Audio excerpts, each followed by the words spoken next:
नमस्कार दोस्तों, एग्जामोफोबिया YouTube channel में आप सभी लोगों का स्वागत है। आज हम लोग ध्येय आईएएस संस्थान द्वारा चलाए जा रहे आरओ एआरओ के टेस्ट पेपर नंबर 17 पे चर्चा करेंगे।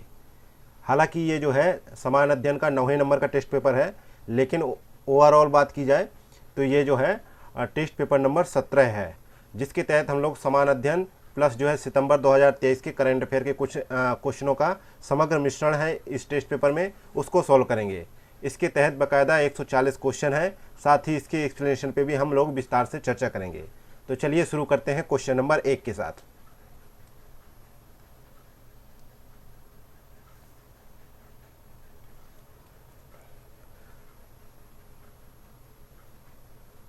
क्वेश्चन नंबर पहला है, व्यापार संतुलन अभिलेख में शामिल किया जाता है। तो किसको शामिल किया जाता है ये आपको बताना है। किसमें? व्यापार संतुलन अभिलेख में किसको शामिल किया जाता है। तो यहाँ पे देखा जाए दो चीज़ों को शामिल किया जाता है। पहला है कि केवल दृश्य व्यापार के विवरण को जो है शामिल किया जाता है, और एक निश्चित समय अवधि में किसी देश के माल के निर्यात मूल्य से आयात मूल्य घटाकर जो अवशेष प्राप्त होता है उसको भी इसमें व्यापार संतुलन अभिलेख में शामिल किया जाता है। इसलिए यहाँ पे डी ऑप्शन सही हो जाएगा। ए और सी दोनों सही है।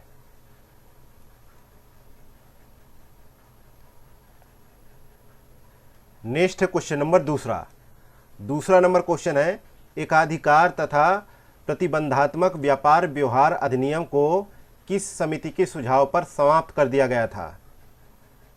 तो इस जो है अधिनियम को जो है एसवीएस राघवन समिति के जो है सुझाव पर समाप्त कर दिया गया था। सी ऑप्शन यहाँ पे सही जवाब हो जाएगा।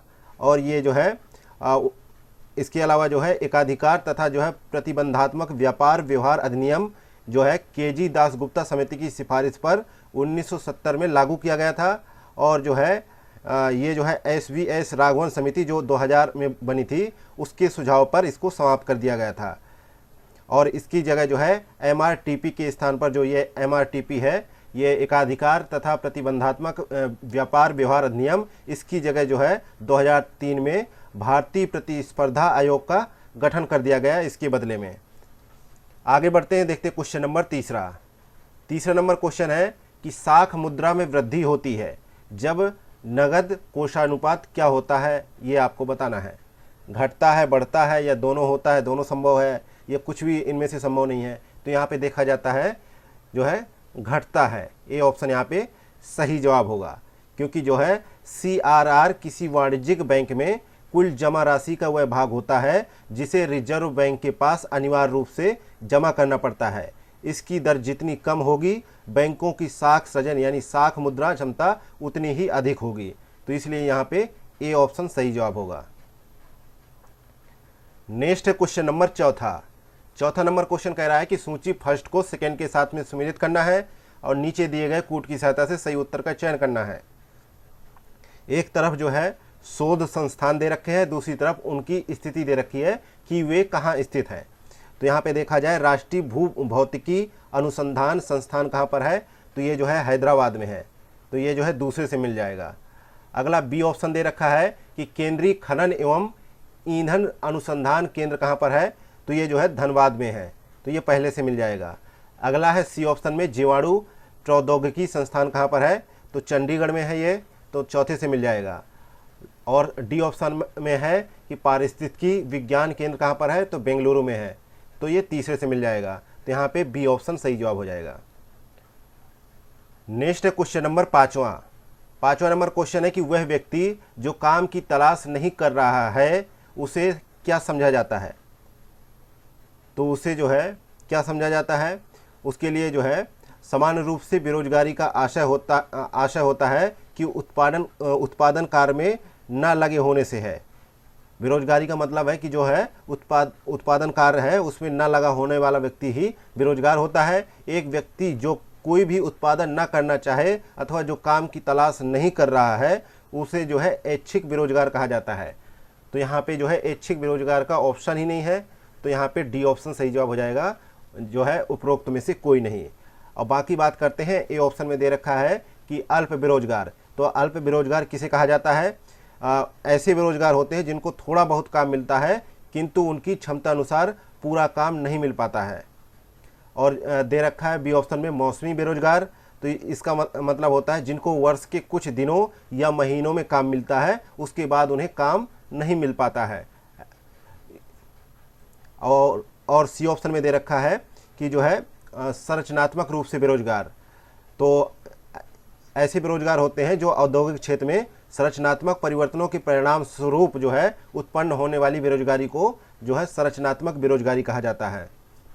तो यहाँ पे इनकी ये डेफिनेशन हो गई, लेकिन यहाँ पे ऐच्छिक बेरोजगारी का ऑप्शन नहीं दे रखा, इसलिए डी ऑप्शन यहाँ पे सही जवाब हो जाएगा। नेक्स्ट है क्वेश्चन नंबर 6वां, निम्नलिखित में से किस अनुच्छेद में भारतीय संविधान के संक्षिप्त नाम के बारे में उपबंध किया गया है? तो यहाँ पे देखा जाता है कि अनुच्छेद 393 में ये दिया गया है, तो यहाँ पे जो है सी ऑप्शन सही जवाब हो जाएगा 393 में। इसके अनुसार जो है इस संविधान का संक्षिप्त नाम जो है भारत का संविधान है। इसके अलावा ऑप्शन दे रखा है अनुच्छेद 361, इसमें प्रावधान है राष्ट्रपति और राज्यपालों को संरक्षण प्रदान किया गया है। और अनुच्छेद 395 में भारतीय संविधान का अंतिम अनुच्छेद है ये, और इसमें जो है भारतीय संविधान के प्रारंभ होने पर भारत शासन अधिनियम 1935 तथा भारत स्वतंत्रता अधिनियम 1947 के समापन का प्रावधान किया गया है। इसके अलावा एक ऑप्शन और दे रखा है 394 का अनुच्छेद दे रखा है 394 का, इसमें जो है प्रावधान ये है कि राष्ट्रपति द्वारा संविधान का हिंदी भाषा में जो है प्राधिकृत पाठ प्रकाशित करने का प्रावधान है। इस प्रकार से इसका एक्सप्लेनेशन ये हो जाता है। आगे बढ़ते हैं तो देखते हैं क्वेश्चन नंबर 7। नीचे दो कथन दिए गए हैं जिनमें से एक अभिकथन है और दूसरा कारण है, दोनों को देखना है और कूट की सहायता से सही उत्तर का चयन करना है। तो अभिकथन में दे रखा है कि राष्ट्रपति संशोधन विधेयक पर अपनी सहमति देने के लिए बाध्य होता है, और इसका कारण दे रखा है कि 42वें संविधान संशोधन द्वारा राष्ट्रपति को ऐसा करने के लिए बाध्य कर दिया गया है। अब यहाँ पे क्या ऑप्शन सही होगा? तो यहाँ पे देखा गया है कि जो है संविधान का भाग 20 अनुच्छेद 368 संविधान संशोधन से संबंधित है और संविधान संशोधन की शक्ति संसद को दी गई है, लेकिन जो है राष्ट्रपति जो है संविधान संशोधन पर अपनी सहमति देने के लिए बाध्य होता है, और जो है 24वें संविधान संशोधन अधिनियम 1971 द्वारा राष्ट्रपति को ऐसा करने पर बाध्य कर दिया गया है। तो यहाँ पे जो है देखा जाए 42वें नहीं 24वें संविधान संशोधन द्वारा ये जो है प्रावधान किया गया है। तो यहाँ पे जो है सी ऑप्शन सही हो जाएगा कि पहला कथन तो सही है, परंतु जो है आर ऑप्शन जो है कारण इसका गलत है। नेक्स्ट है क्वेश्चन नंबर 8वां, नीति निर्देशक तथ्यों के संबंध में निम्नलिखित में से कौन सा एक कथन असत्य है? तो 8वें में यहाँ देखा जाता है कि जो है ये कथन असत्य है कि ये जो है स्वतः लागू हो जाते हैं। ये कथन जो है असत्य है क्योंकि जो है ये स्वतः लागू नहीं होते, क्योंकि संविधान के भाग 4 के अनुच्छेद 36 से 51 तक में राज्य के नीति निर्देशक तथ्यों का उल्लेख किया गया है, और यह विचार आयरलैंड के संविधान से लिया गया है, और इसकी प्रकृति जो है सकारात्मक होती है, और राज्य नीतियों एवं कानूनों को प्रभावी बनाते समय इन तथ्यों को ध्यान में रखते हैं, और ये जो है गैर न्यायोचित होते हैं, और इन्हें कानूनी रूप से न्यायालय द्वारा लागू नहीं कराया जा सकता। ये समुदाय के कल्याण को प्रोत्साहित करते हैं, अतः ये समाजवादी हैं। ये स्वतः लागू नहीं किए जा सकते क्योंकि इन्हें लागू करने के लिए विधान की आवश्यकता होती है। तो यहाँ पे बी ऑप्शन गलत हो जाएगा। नेक्स्ट है क्वेश्चन नंबर 9वां, निम्नलिखित में से किसने कहा था कि नियंत्रक एवं महालेखा परीक्षक भारतीय संविधान के तहत सबसे महत्वपूर्ण अधिकारी होगा? तो यहाँ पे देखा जाता है ये कथन जो है डॉक्टर जो है भीमराव अंबेडकर ने कहा था। तो यहाँ पे डी ऑप्शन सही जवाब हो जाता है, क्योंकि देखा जाए तो संविधान के अनुच्छेद 148 में नियंत्रक एवं महालेखा परीक्षक यानी कैग के स्वतंत्र पद की व्याख्या की गई है, और यह जो है लोक वित्त का संरक्षक होता है, और ये कथन जो दे रखा है ये डॉक्टर भीमराव अंबेडकर द्वारा प्रस्तुत किया गया था। नेक्स्ट क्वेश्चन नंबर 10वां। क्वेश्चन नंबर 10वां है कि सहकारी समितियों के संबंध में निम्नलिखित कथनों में से कौन सा कथन असत्य है? पहला कथन दे रखा है कि सहकारी समितियां बनाने का अधिकार एक मौलिक अधिकार है, और दूसरा कथन है कि किसी सहकारी समिति के निदेशकों की अधिकतम संख्या 31 से ज़्यादा नहीं होती है। तो यहाँ पे देखा जाए 10वें में देखते हैं, इसका सही जवाब होगा, असत्य के लिए पूछा गया है तो 97 जो संविधान संशोधन अधिनियम 2011 में हुआ उसके अनुसार जो है सहकारी समितियों को संवैधानिक संरक्षण प्रदान किया गया है और इसके तहत जो है संविधान में एक नया खंड 9B अनुच्छेद 243 ZH से 243 ZT जोड़ा गया। इसने जो है सहकारी समितियां बनाने के अधिकार को मौलिक अधिकार प्रदान किया और इसके पश्चात जो है राज्य विधानमंडल द्वारा यह तय की गई संख्या के अनुसार बोर्ड के निदेशक गठित होंगे, लेकिन किसी सहकारी समिति के निदेशकों की अधिकतम संख्या 21 से अधिक नहीं होगी, ना कि 31। तो इसलिए जो है दूसरा जो है कथन गलत हो जाता है, पहला सही हो जाता है। तो यहाँ पे गलत के लिए पूछा है तो बी ऑप्शन यहाँ पे सही जवाब होगा। नेक्स्ट है क्वेश्चन नंबर 11वां, उत्तर प्रदेश का कौन सा जिला जन घनत्व के मामले में तीसरे स्थान पर है? जन घनत्व के मामले में तीसरे स्थान पर है। तो यहाँ पे देखा जाए पहले पायदान पर तो गाजियाबाद है जिसका जन घनत्व है 3971। इसके बाद जो है वाराणसी है 2395 और तीसरे स्थान पर है 1816 के साथ लखनऊ, इसलिए लखनऊ तीसरे पायदान पर, डी ऑप्शन सही है। नेक्स्ट है क्वेश्चन नंबर 12वां, रामगंगा नदी गंगा में किस जिले में मिल जाती है? तो यहाँ पे रामगंगा नदी जो है गंगा नदी में उत्तर की ओर से मिलने वाली प्रमुख सहायक नदी है और ये जो है रामगंगा नदी बिजनौर जिले में प्रवेश करती है तथा कन्नौज के निकट जो है गंगा नदी में मिल जाती है। तो यहाँ पे बी ऑप्शन सही होगा कि कन्नौज में जाके मिलती है गंगा में, बी ऑप्शन राइट है। नेक्स्ट है क्वेश्चन नंबर 13वां, निम्नलिखित में से कौन सी एक बहुउद्देशीय नदी घाटी परियोजना उत्तर प्रदेश एवं मध्य प्रदेश की संयुक्त परियोजना है? तो यहाँ पे देखा जाए राजघाट बांध परियोजना जो है बेतवा नदी पर है और यह जो है उत्तर प्रदेश की और मध्य प्रदेश की संयुक्त परियोजना है। तो यहाँ पे बी ऑप्शन सही जवाब हो जाएगा। इसके अलावा दे रखा है ऑप्शन में रिहंद परियोजना, तो रिहंद परियोजना जो है रिहंद नदी पर है पिपरी में। इसके अलावा गंडक परियोजना का दे रखा है, तो ये गंडक परियोजना जो है उत्तर प्रदेश तथा बिहार की संयुक्त परियोजना है। ठीक है, आगे बढ़े, देखते हैं क्वेश्चन नंबर 14 है। 14 नंबर क्वेश्चन देखते हैं, सूची फर्स्ट को सेकंड के साथ में सम्मिलित करना है और नीचे दिए गए कूट की सहायता से सही उत्तर का चयन करना है। तो एक तरफ संग्रहालय दे रखे हैं, दूसरी तरफ उनके स्थान दे रखे हैं। तो लोक कला संग्रहालय कहाँ पर है? लखनऊ में, ये मिलान सही है। भारत कला भवन कहाँ पर है? वाराणसी में, ये भी सही है। राजकीय पुरातत्व संग्रहालय कहाँ पर है? कन्नौज में, ये भी सही है। रानी महल संग्रहालय कहाँ पर? झांसी में, ये भी सही है। ए ऑप्शन यहाँ पे सही जवाब हो जाएगा। नेक्स्ट है क्वेश्चन नंबर 15 है, चूने की पत्थर की चट्टानों के घुलने से निर्मित मैदान को क्या कहा जाता है? तो चूने के पत्थर की चट्टानों के घुलने से निर्मित मैदान को जो है कास्ट मैदान कहा जाता है। यहाँ पे सी ऑप्शन सही जवाब हो जाएगा।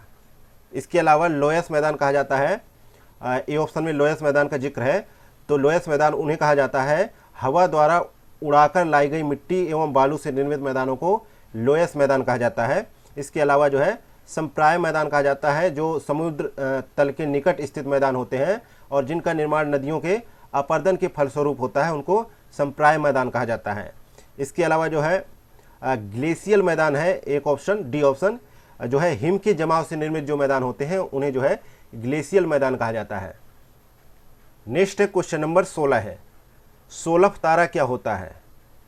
तो सोलफ तारा जो है क्या होता है? तो यहाँ पे होता है गंधक युक्त जो है धुआंरा होता है, उसको सोलफ तारा कहा जाता है। तो यहाँ पे सी ऑप्शन सही जवाब होगा, क्योंकि जो है धुआंरे ज्वालामुखी क्रिया की अंतिम अवस्था के प्रतीक होते हैं और इनसे गैस व जलवाष्प निकलती है और गंधक युक्त धुआंरे को सोलफ तारा कहा जाता है।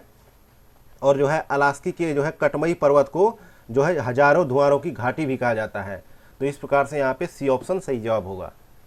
नेक्स्ट क्वेश्चन नंबर 17 है, विषुव वह स्थिति है जब क्या होता है?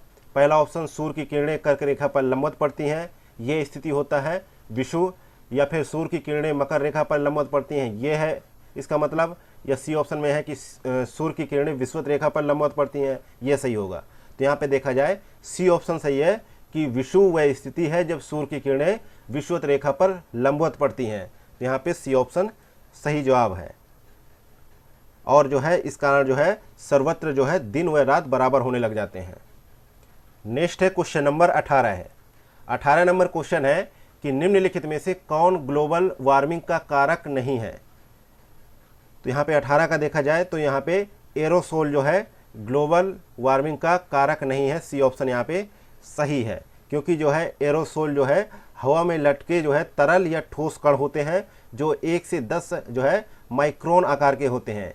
ये जो है सूर्य विकिरण के परावर्तन को बढ़ाकर जो है एल्बिडो में वृद्धि करते हैं, जिसके कारण जो है ग्लोबल कूलिंग की संभावना बनती है और इनकी उत्पत्ति जो है ताप बिजली घरों और स्वचालित मोटर वाहनों तथा घरों में जीवाश्म ईंधन, लकड़ी, उपले आदि के दहन के फलस्वरूप इसका जो है उत्पादन होता है। तो यहाँ पे सी ऑप्शन सही जवाब होगा। नेक्स्ट है क्वेश्चन नंबर 19। सासाकावा पुरस्कार किस क्षेत्र से संबंधित है। तो सासाकावा पुरस्कार जो है क्या है कि UNEP द्वारा जो है 1986 से पर्यावरण प्रबंधन एवं संरक्षण के क्षेत्र में अंतर्राष्ट्रीय योगदान के लिए दिया जाता है। यह व्यक्ति या संस्था जो है दोनों में से किसी एक को या दोनों को दिया जा सकता है। तो यहाँ पे जो है सी ऑप्शन सही जवाब हो जाएगा कि पर्यावरण क्षेत्र के लिए से संबंधित है ये पुरस्कार, और पर्यावरण में अच्छा कार्य करने के लिए या पर्यावरण प्रबंधन या संरक्षण के लिए ये पुरस्कार प्रदान किया जाता है। और इस पुरस्कार की स्थापना 1986 में जो है UNEP द्वारा किया गया था। नेक्स्ट है क्वेश्चन नंबर 20। निम्नलिखित में से किसकी स्थापना अमेरिका द्वारा अलास्का में नाभिकीय हथियारों के परीक्षण का विरोध करने के लिए की गई थी। तो यहाँ पे देखा जाए ग्रीन पीस की स्थापना जो है 1971 में कनाडा के वैंकूवर में हुई थी। तो यहाँ पे जो है बी ऑप्शन यहाँ पे सही जवाब हो जाएगा।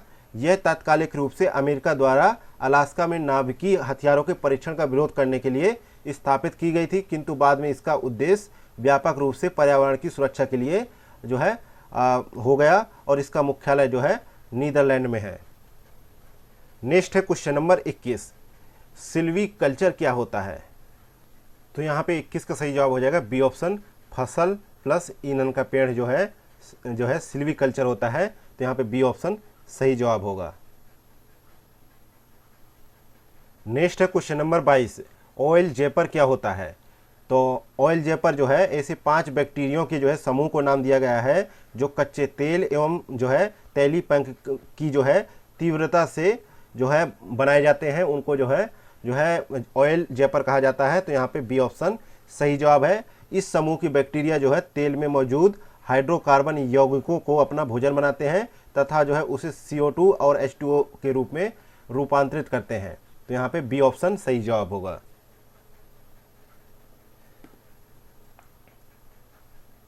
नेक्स्ट है क्वेश्चन नंबर 23। निम्नलिखित कथनों पर विचार करें और सही कथन का चयन करना है। पहला कथन है कि असम घाटी में ब्रह्मपुत्र नदी जो है गुम्फित जलमार्ग बनाती है, और दूसरा कथन है कि इसमें विश्व का सबसे बड़ा नदी द्वीप माजुली अवस्थित है। तो यहाँ पे देखा जाए तो जो है दोनों ही कथन सही हो जाते हैं, पहला दूसरा दोनों सही है। इनमें जो है विश्व का सबसे बड़ा नदी द्वीप जो है माजुली है, जिसका जिक्र जो है दूसरे जो है स्टेटमेंट में किया गया है।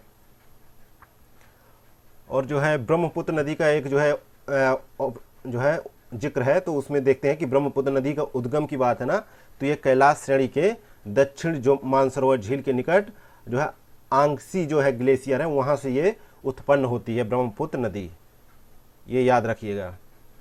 नेक्स्ट है क्वेश्चन नंबर 24। निम्न युग्मों में से कौन सा एक सही सुमेलित है। तो यहाँ पे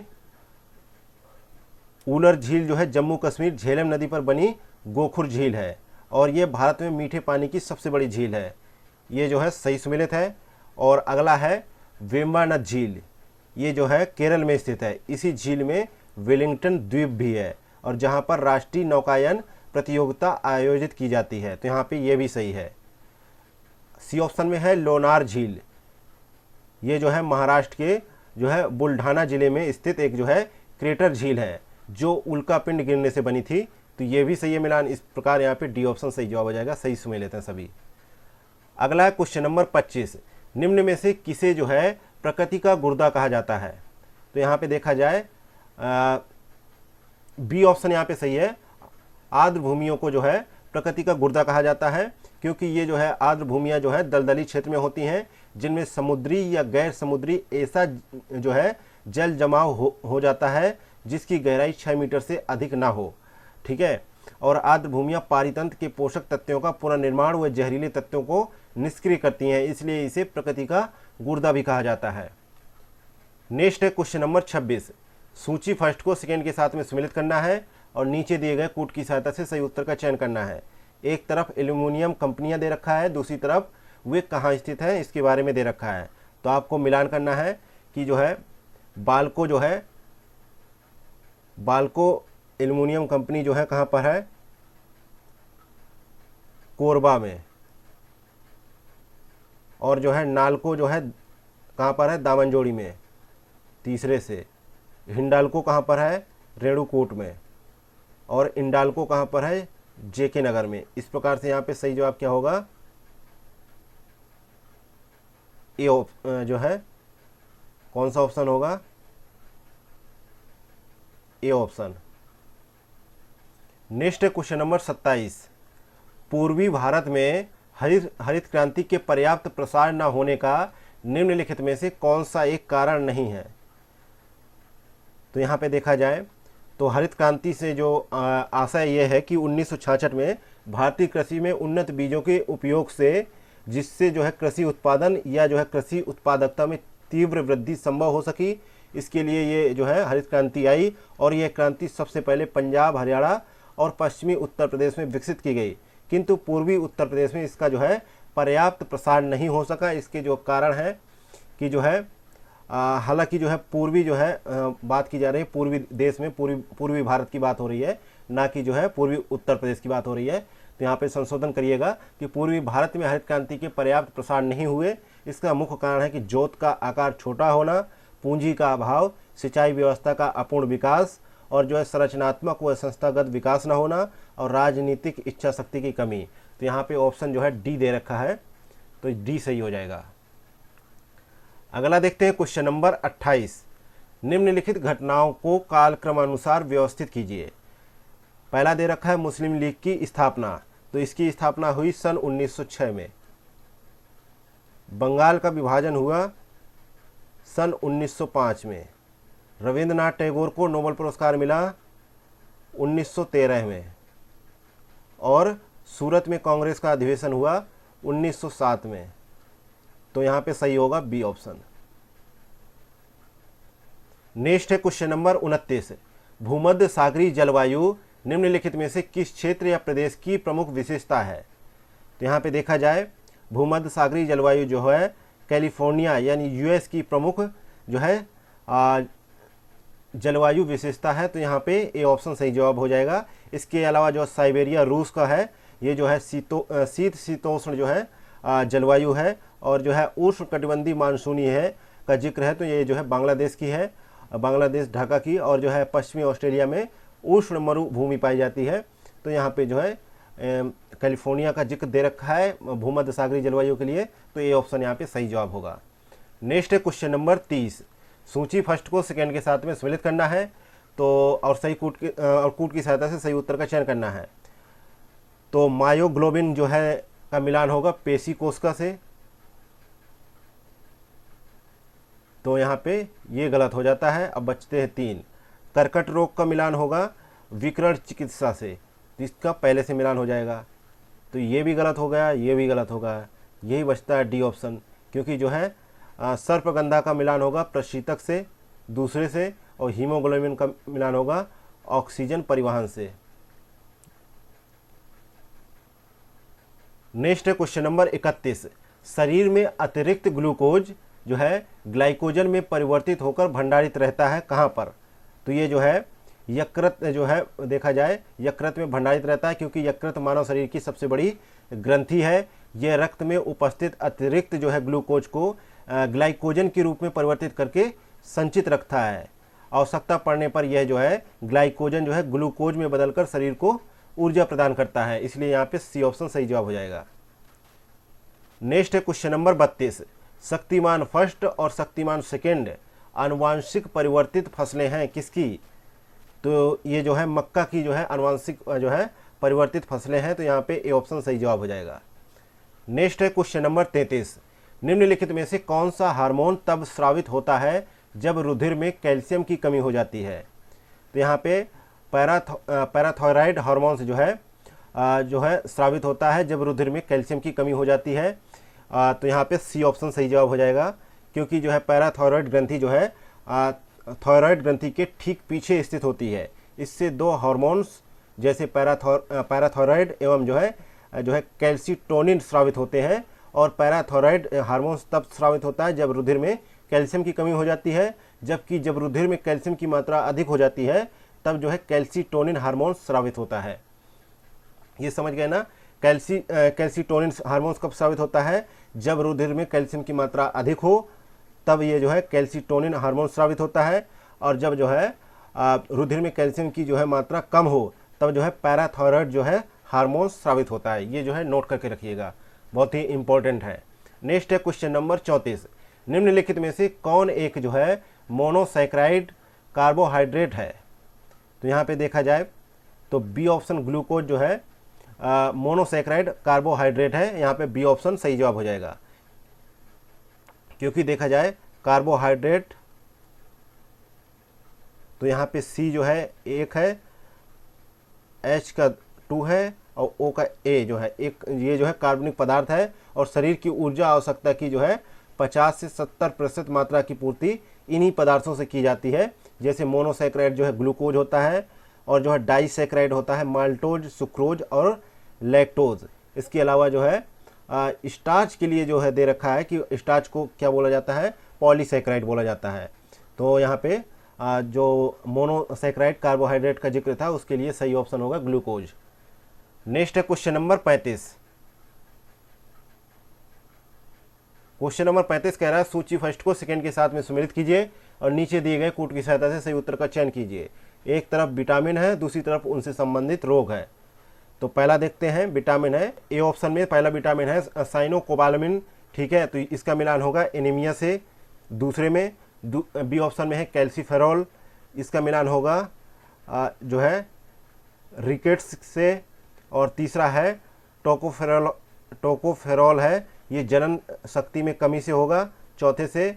और राइबोफ्लेविन जो है त्वचा का फटना, इस रोग से संबंधित है। तो यहाँ पे सही जवाब हो जाएगा डी ऑप्शन।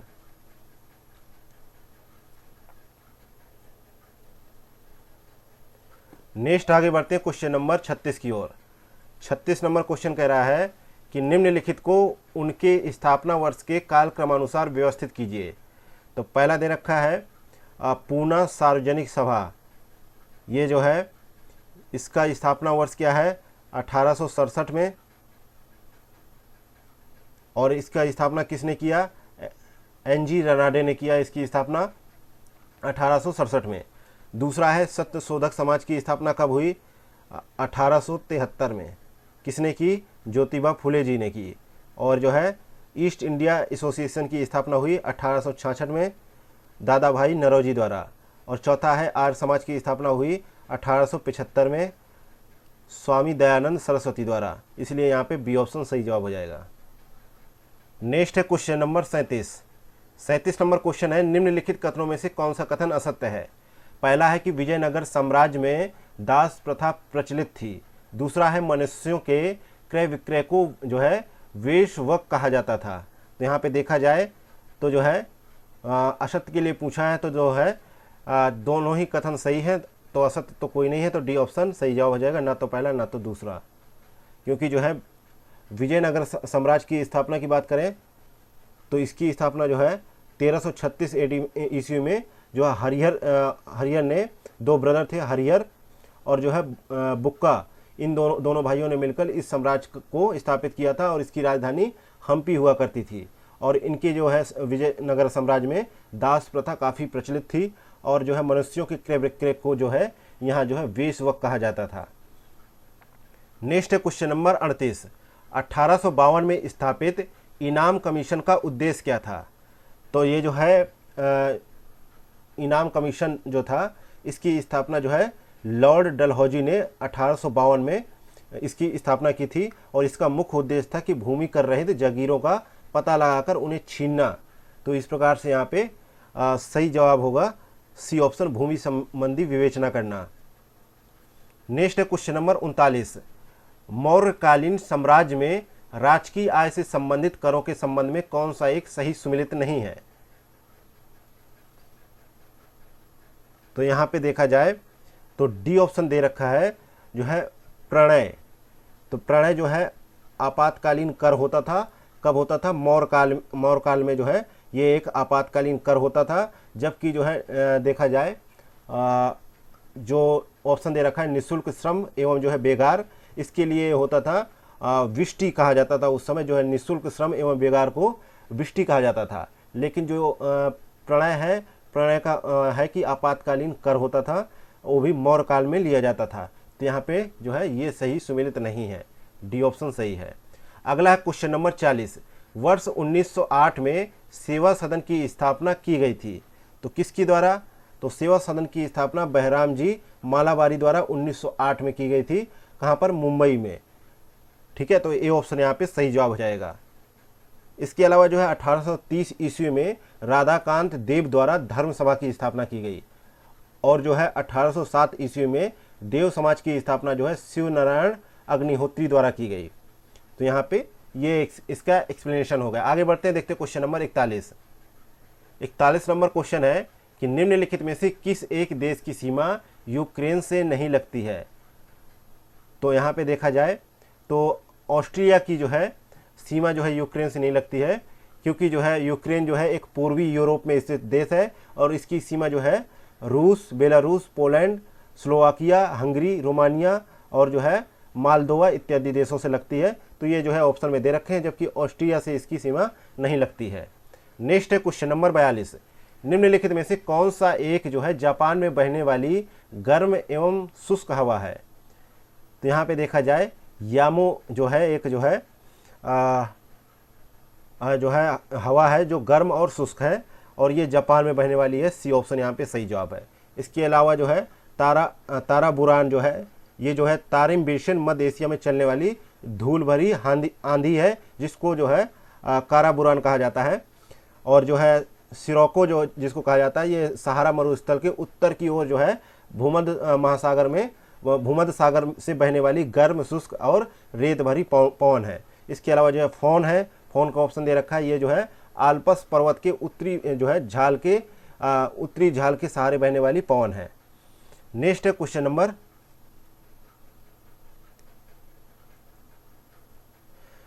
43, कोई कर विधि के प्राधिकार से ही अधिरोपित या संग्रहित किया जाएगा, अन्यथा नहीं। इसका उल्लेख भारतीय संविधान के किस अनुच्छेद में मिलता है। तो यहाँ पे जो है इसका उल्लेख मिलता है अनुच्छेद 265 में। डी ऑप्शन यहाँ पे सही जवाब है। इसके अनुसार जो है कोई कर विधि के प्राधिकार से ही अधिरोपित या संग्रहित किया जाएगा, अन्यथा नहीं। अतः कोई कर जो है समुचित विधानमंडल द्वारा लगाया जा सकता है, ना कि कार्यपालिकीय या प्रशासकीय आदेश द्वारा। तो यहाँ पे डी ऑप्शन सही जवाब है। इसके अलावा अनुच्छेद 266 दे रखा है ए ऑप्शन में, इसका मतलब ये संबंधित है भारत की संचित निधि से, और 264 अनुच्छेद संबंधित है वित्त आयोग से संबंधित है, यानी जो है वित्त आयोग के जो है गठित आयोग से संबंधित है। इसके अलावा अनुच्छेद 254 का जिक्र है, इसके तहत जो है संसद द्वारा तथा राज्य विधानमंडल द्वारा बनाई गई जो है विधियों में जो है असंगति का जो है प्रभाव से संबंधित ये अनुच्छेद है 254। नेक्स्ट है क्वेश्चन नंबर 44 नंबर क्वेश्चन है कि निम्नलिखित में से कौन सा एक विषय राज्य सूची के अंतर्गत सम्मिलित नहीं है। तो यहाँ पे देखा जाए दंड प्रक्रिया संहिता जो है राज्य सूची के अंतर्गत नहीं है, क्योंकि जो है दंड प्रक्रिया संहिता को समवर्ती सूची के अंतर्गत सम्मिलित किया गया है, और इसके जो है देखा जाए तो पुलिस, विधि तथा व्यवस्था, कारागार राज्य सूची के विषय हैं। तो यहाँ पे ए ऑप्शन सही जवाब हो जाएगा। नेक्स्ट है क्वेश्चन नंबर 45, निम्नलिखित में से कौन एक जैव विविधता के स्वस्थानीय संरक्षण के अंतर्गत शामिल नहीं किया जाता है। तो यहाँ पे देखा जाए 45 का सही जवाब है सी ऑप्शन, वनस्पति उद्यान। सी ऑप्शन यहाँ पे सही जवाब है। नेक्स्ट है क्वेश्चन नंबर 46, निम्नलिखित युग्मों में से कौन सा एक सही सुमेलित नहीं है। तो यहाँ पे देखा जाए 46 में तो परियोजना दे रखी है और उनसे संबंधित वर्ष दे रखे हैं स्थापना के। तो टाइगर परियोजना कब शुरू हुई, तो ये जो है 1973 में, ये जो है सही सुमेलित है। अगला है हाथी परियोजना, ये 1992 में, ये भी सही है। गैंडा परियोजना 1987 में, ये भी सही है। अगला है हिम तेंदुआ परियोजना, 2010 लिखा है, लेकिन ये जो है 2009 में हुई, तो यहाँ पे डी ऑप्शन सही होगा। नेक्स्ट है क्वेश्चन नंबर 47, राष्ट्रीय कच्छ वनस्पति आनुवांशिकी संसाधन केंद्र कहाँ स्थित है? राष्ट्रीय कच्छ वनस्पति आनुवांशिकी संसाधन केंद्र कहाँ अवस्थित है? तो यहाँ पे देखा जाए ये जो है ओडिशा में अवस्थित है, तो यहाँ पे डी ऑप्शन सही जवाब हो जाएगा। नेक्स्ट है क्वेश्चन नंबर 48, जैव विविधता अभिसमय किस एक सम्मेलन के अंतर्गत अंगीकृत किया गया था? तो ये जो है जो हुआ था पृथ्वी सम्मेलन हुआ था 1992 में, जो है ब्राज़ील में हुआ था, वहाँ पे इसको जो है अंगीकृत किया गया था, तो ए ऑप्शन यहाँ पे सही जवाब है। नेक्स्ट है क्वेश्चन नंबर 49, मॉन्ट्रियल प्रोटोकॉल के संदर्भ में निम्नलिखित कथनों में से कौन सा कथन असत्य है? पहला है यह ओजोन परत संरक्षण से संबंधित है। दूसरा है यह एक गैर बाध्यकारी समझौता है। तीसरा है भारत ने सन 1992 में इस पर हस्ताक्षर किया था। तो यहाँ पे देखा जाए तो जो है पूछा गया कि कौन सा कथन असत्य है, तो यहाँ पे ये तो सही है कि अंतर्राष्ट्रीय एक संधि है और ये जो है ओजोन परत जो है क्षरण हेतु जिम्मेदार पदार्थों के उत्पादन एवं उपभोग में कमी लाने हेतु किया गया था, और इसे जो है 16 सितंबर 1987 को अपनाया गया, जो 1989 से प्रभावी हुआ। यह एक बाध्यकारी समझौता है, ना कि गैर बाध्यकारी। तो यहाँ पे दूसरा कथन गलत हो जाता है, तो यहाँ पे बी ऑप्शन तो सही है, भारत ने सन 1992 में इस पर हस्ताक्षर कर दिए, तो यहाँ पे पहला दूसरा कथन सही है। नेक्स्ट है क्वेश्चन नंबर 50, जलवायु परिवर्तन और उसके प्रभावों से निपटने के लिए तत्काल कार्रवाई करना शामिल है किसके तहत? इसके तहत है जो है SDG 13 में इसको सम्मिलित किया गया है, यहाँ पे सी ऑप्शन सही है। नेक्स्ट है क्वेश्चन नंबर 51, निम्नलिखित कथनों पर विचार करें। पहला कथन है कि विनिपेग नगर गेहूं की मंडी हेतु विश्व विख्यात है, और दूसरा कथन है कि विनिपेग यूरेशिया क्षेत्र में स्थित है। तो यहाँ पे जो है पूछा गया है कि सही कथन का चयन करना है, तो केवल पहला सही है कि जो है ये विश्व विख्यात है मंडी, लेकिन जो है विनिपेग जो है कनाडा में स्थित है, ना कि यूरेशिया में। नेक्स्ट है क्वेश्चन नंबर 52, विश्व की सबसे बड़ी सीसा जिंक की सुलिवान खान कहाँ स्थित है? तो ये जो है कनाडा के जो है ब्रिटिश कोलंबिया में स्थित है, बी ऑप्शन यहाँ पे सही जवाब है। नेक्स्ट है क्वेश्चन नंबर 53 नंबर क्वेश्चन कह रहा है कि धन विधेयक के संबंध में निम्नलिखित में से कौन सा एक कथन असत्य है? तो यहाँ पे देखा जाए तो यहाँ पे कथन कौन सा असत्य है, तो यहाँ पे संविधान के अनुच्छेद 110 के अंतर्गत धन विधेयक को परिभाषित किया गया है, और धन विधेयक को केवल लोकसभा में पेश किया जा सकता है और राज्यसभा में नहीं। ठीक है यहाँ पे, और इसके अलावा जो है राज्यसभा धन विधेयक में कोई संशोधन नहीं कर सकता, वह सिर्फ अपनी सिफारिश दे सकता है, और इसके अलावा जो है राज्यसभा को जो है 14 दिनों के अंदर सिफारिश सहित या जो है रहित लोकसभा को लौटाना होता है। राष्ट्रपति धन विधेयक को पुनर्विचार के लिए वापस नहीं कर सकता, क्योंकि उसे उसकी जो है पूर्वानुमति से ही लोकसभा में प्रस्तुत किया जाता है, और धन विधेयक के संबंध में जो है संयुक्त अधिवेशन का प्रावधान नहीं है। तो यहाँ पर जो है सही जवाब क्या होगा? असत्य कथन है बी ऑप्शन, क्योंकि राष्ट्रपति धन विधेयक को पुनर्विचार के लिए वापस कर सकता है, ये गलत है, वापस नहीं कर सकता है। नेक्स्ट है क्वेश्चन नंबर 54 नंबर क्वेश्चन है कि निम्नलिखित युग्मों में से कौन सा एक सही सुमेलित नहीं है? तो यहाँ पे देखा जाए 9 का जो दे रखा है, यहाँ पे देखा जाए ये संबंधित है नगर पालिकाओं से संबंधित है, ना कि पंचायतों से। पंचायतें जो है भाग 9 के अंतर्गत आती हैं, सिर्फ भाग 9 के अंतर्गत, और भाग 9 खा के अंतर्गत जो है सहकारी समितियां आती हैं। तो यहाँ पे ए ऑप्शन सही जवाब हो जाएगा। नेक्स्ट है क्वेश्चन नंबर 55, सूची फर्स्ट को सेकेंड के साथ में सम्मिलित करना है और कूट की सहायता से सही उत्तर का चयन करना है। तो यहाँ पे देखा जाए राज्य का देखना है संबंध, किस राज्य में कितनी लोकसभा सीटें हैं। तो राजस्थान में 25 दे रखा है, तो ये जो है चौथे से मिल जाएगा।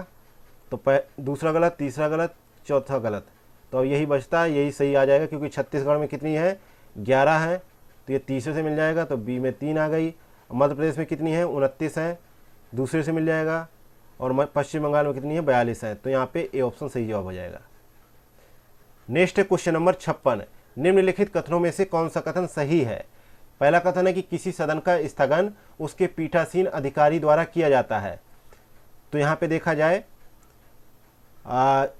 और दूसरा कथन है कि किसी एक या दोनों सत्रों का सत्रावसान राष्ट्रपति द्वारा किया जाता है। तो यहाँ पे जो है दोनों ही कथन सही हो जाते हैं। सी ऑप्शन यहाँ पे सही जवाब है, क्योंकि जो है किसी सदन का स्थगन किसी बैठक के कार्य का निलंबन है और संसद के दोनों सदनों का स्थगन उनके जो है पीठासीन अधिकारी या जो है अध्यक्ष कह लो या सभापति कह लो, उनके द्वारा ही किया जाता है। और जबकि राष्ट्रपति जो है मंत्रिपरिषद की सलाह पर किसी एक या दोनों सदनों का जो है सत्रावसान कर सकता है। अतः स्थगन सदन की बैठक को समाप्त कर सकता है, जबकि जो है सत्रावसान सदन के सत्र को। तो यहाँ पे जो है सी ऑप्शन यहाँ पे सही जवाब हो जाएगा। आगे बढ़ते हैं, देखते हैं क्वेश्चन नंबर 57 नंबर क्वेश्चन है कि निम्नलिखित पदाधिकारियों में से किस एक के शपथ का प्रारूप संविधान की 3री अनुसूची के तहत नहीं दिया गया है। तो यहाँ पे देखा जाए राष्ट्रपति का जो है संविधान की 3री अनुसूची के तहत संसद के सदस्यों व संघ के मंत्रियों, उच्चतम व उच्च न्यायालय के न्यायाधीशों, राज्य विधानमंडल के सदस्यों व मंत्रियों तथा भारत के नियंत्रक एवं महालेखा परीक्षक को दिलाई जाने वाली शपथ का प्रारूप दिया गया है 3री अनुसूची में। लेकिन राष्ट्रपति द्वारा ली जाने वाली शपथ का प्रारूप अनुच्छेद 60 में मिलता है। तो यहाँ पर डी ऑप्शन सही जवाब होगा। अगला क्वेश्चन नंबर 68। निम्नलिखित युग्मों में से कौन सा एक सही सुमेलित नहीं है। तो यहाँ पे देखा जाए अनुच्छेद 105 जो है संसदीय विशेषाधिकार से संबंधित है, ये सही हो जाता है। और अनुच्छेद 312 जो है अखिल भारतीय सेवाओं की स्थापना से संबंधित है, ये भी सही है। अनुच्छेद 114 जो है विनियोग विधेयक से संबंधित है, ये जो है गलत है, यही सही हो जाएगा। अगला है अनुच्छेद 131, तो ये जो है उच्चतम न्यायालय की जो है आरंभिक अधिकारता से संबंधित है, तो यहाँ पे ये भी सही है, लेकिन गलत के लिए पूछा गया था, तो सी ऑप्शन गलत है। अगला है क्वेश्चन नंबर 59। 42वें संविधान संशोधन अधिनियम 1976 द्वारा निम्नलिखित में से कौन सा या कौन से नीति निर्देशक तत्व जोड़े गए। पहला दे रखा है कि जो है समान आचार संहिता जोड़ा गया। दूसरा दे रखा है शोषण से बच्चों एवं वयस्कों की सुरक्षा करना। और तीसरा है समान न्याय तथा निःशुल्क विधिक सहायता। चौथा है उद्योगों के प्रबंधन में श्रमिकों की भागीदारी। अब इसमें जो है कूट की सहायता से सही उत्तर का चयन करना है। तो इसमें जोड़ा गया उद्योगों के प्रबंधन में श्रमिकों की भागीदारी, ये अनुच्छेद 43 का के तहत। तो ये जो है सही हो जाता है, यानी चौथा सही हो जाता है। तो यहाँ पे चौथा सही है। अगला है कि समान न्याय तथा निःशुल्क विधिक सहायता, इसका उल्लेख अनुच्छेद 39 का में है, तो ये भी सही है, तीसरा भी। अब है कि शोषण से बच्चों एवं वयस्कों की सुरक्षा, अनुच्छेद 39 चा के तहत, तो यहाँ पे ये भी सही है। तो यहाँ पे दूसरा तीसरा चौथा सही है, तो बी ऑप्शन यहाँ पे सही जवाब हो जाएगा। बाकी जो है समान आचार संहिता जो है मूल संविधान में अनुच्छेद 44 के तहत वर्णित किया गया है, इसलिए ये सम्मिलित नहीं किया जाएगा। नेक्स्ट है क्वेश्चन नंबर 60। राष्ट्रीय आपातकाल अनुच्छेद 352 को वापस लिया जा सकता है किसके द्वारा। तो यहाँ पे जो है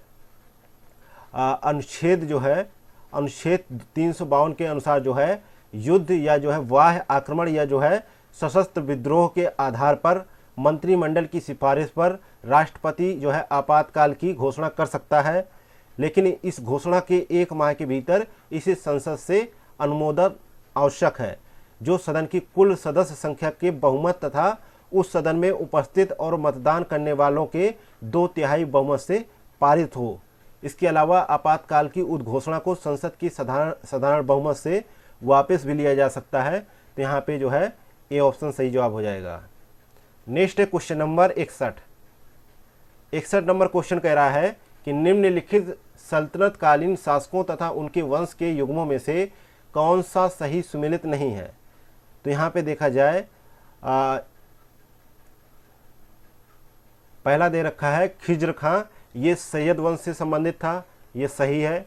दूसरा है अलाउद्दीन सिकंदर शाह, ये तुगलक वंश से संबंधित था, ये भी सही है। नसरुद्दीन महमूद, ये जो है तुगलक वंश से संबंधित था, ये भी सही है। डी ऑप्शन जो है सुमेलित नहीं है, जो है कैकुबाद क्यूमर्स जो है खिलजी वंश से संबंधित दे रखा है, लेकिन जो है यहाँ पे देखा जाए 61 का, तो ये जो है गुलाम वंश का अंतिम शासक था, ना कि खिलजी वंश का। तो यहाँ पे डी ऑप्शन सही जवाब हो जाएगा। नेक्स्ट है क्वेश्चन नंबर 62, शाहजहां ने किसे गुड़ समुंदर की उपाधि प्रदान की थी? तो यहाँ पर जो है शाहजहां ने अपने समय के प्रमुख संगीतज्ञ जो थे लाल खां को गुड़ समुंदर यानी जो है गुड़ समुद्र की उपाधि प्रदान की थी। तो यहाँ पे लाल खां, सी ऑप्शन सही होगा। अगला है क्वेश्चन नंबर 63, भारत में निम्नलिखित के आने का सही कालक्रम क्या है? तो यहाँ पे देखा जाए 63 का, तो भारत में सबसे प्राचीन सभ्यता जो है हड़प्पा सभ्यता अपनी नगर नियोजन योजना के लिए काफ़ी विख्यात है। तो यहाँ पे जो है पहला जो है नगर संस्कृति होगा पहले पायदान पर। दूसरा है लोहे का ज्ञान जो है वैदिक काल में प्राप्त हुआ, तो ये जो दूसरे स्थान पर आ जाएगा। और इसके बाद जो है 6ठी शताब्दी में जो है चांदी के सिक्कों का जो है प्रचलन बढ़ा, तो प्राप्त हुए, ये तीसरे हो जाएगा। और सोने के सिक्कों का प्रचलन जो है हिंद यवन शासकों द्वारा जो है चलाया गया, तो यहाँ पे ये चौथा हो जाएगा। इस प्रकार से ए ऑप्शन यहाँ पे सही जवाब होगा। नेक्स्ट है क्वेश्चन नंबर 64, निम्नलिखित त्रिपिटकों में से किस एक में बुद्ध के दार्शनिक सिद्धांतों का संग्रह मिलता है? तो ऐसा जो है त्रिपिटक कौन सा है? तो बुद्ध के दार्शनिक सिद्धांतों का संग्रह जो है अभिधम्म पिटक में मिलता है। तो यहाँ पे जो है सही जवाब होगा सी ऑप्शन। ये त्रिपिटक जो है बौद्ध ग्रंथों में सबसे महत्वपूर्ण है और बुद्ध की मृत्यु के पश्चात जो है उनकी जो है शिक्षाओं को संकलित करके 3 भागों में इनको बांटा गया। पहला था विनय पिटक, दूसरा है सुत्त पिटक, ये सुत्त पिटक जो है धार्मिक सिद्धांत से संबंधित है, और तीसरा है जो है अभिधम्म पिटक, ये जो है दार्शनिक सिद्धांत से संबंधित है। नेक्स्ट है क्वेश्चन नंबर 65, निम्नलिखित में से किस एक के द्वारा रामायण की रचना जो है तमिल भाषा में रामायणम के नाम से की गई थी? तो यहाँ पे देखा जाए तो कंबन ने इसकी जो है रचना की थी तमिल भाषा में, सी ऑप्शन यहाँ पे सही जवाब है। नेक्स्ट है क्वेश्चन नंबर 66, नालंदा विश्वविद्यालय को ध्वस्त करने वाला जो है बख्तियार खिलजी किस सल्तनत कालीन शासक का सेनापति था? तो ये जो है कुतुबुद्दीन ऐबक का सेनापति था, और जो है ये जो है 1206 ईस्वी में मोहम्मद गोरी की मृत्यु के पश्चात जो है कुतुबुद्दीन ऐबक ने गुलाम वंश की स्थापना की थी, और जो है इनकी राजधानी लाहौर हुआ करती थी। तो यहाँ पे डी ऑप्शन सही जवाब हो जाएगा। नेक्स्ट है क्वेश्चन नंबर 67 नंबर क्वेश्चन कह रहा है कि निम्नलिखित में से कौन सा मुगल शासक कादरी सिलसिले का अनुयायी था? कादरी सिलसिले का अनुयायी कौन था इनमें से? तो यहाँ पे जो है 67 का सही जवाब है दारा शिकोह, बी ऑप्शन यहाँ पे सही जवाब है। इस संप्रदाय के प्रवर्तक जो है अब्दुल कादिर जिलानी थे, और इस संप्रदाय के सबसे प्रसिद्ध संत जो शेख थे वो मीर मोहम्मद या जो है मियाँ मीर हुआ करते थे। तो यहाँ पे जो है बी ऑप्शन सही जवाब होगा। नेक्स्ट है क्वेश्चन नंबर 68, मुगल शासन व्यवस्था में भूमि माप के लिए प्रयुक्त लोहे के कणों से युक्त बांस की छड़ी कहलाती थी? तो क्या कहलाती थी? तनब कहलाती थी, बी ऑप्शन यहाँ पे सही जवाब हो जाएगा। इसके अलावा जो है जरीबाना किसे कहा जाता था? तो जो जरीब से भूमि नापने वाले कर्मचारी का शुल्क होता था उसे जरीबाना कहा जाता था, और गांव का राजस्व वसूलने वाले अधिकारी को खूत कहा जाता था। इसके अलावा जो है तकावी कहा जाता था, सरकार द्वारा किसान को दिए जाने वाला कृषि ऋण को तकावी कहा जाता था। नेक्स्ट है क्वेश्चन नंबर 69, निम्नलिखित में से कौन सा जो है मंदिर चोलों से संबंधित नहीं है? तो यहाँ पे देखा जाए तो चोलों से संबंधित नहीं है, तो ये जो है कैलाशनाथ मंदिर जो है राष्ट्रकूट शासक जो है कृष्ण प्रथम द्वारा इसका निर्माण करवाया गया था। तो ये जो है चोलों द्वारा नहीं निर्मित करवाया गया, डी ऑप्शन यहाँ पे सही जवाब है।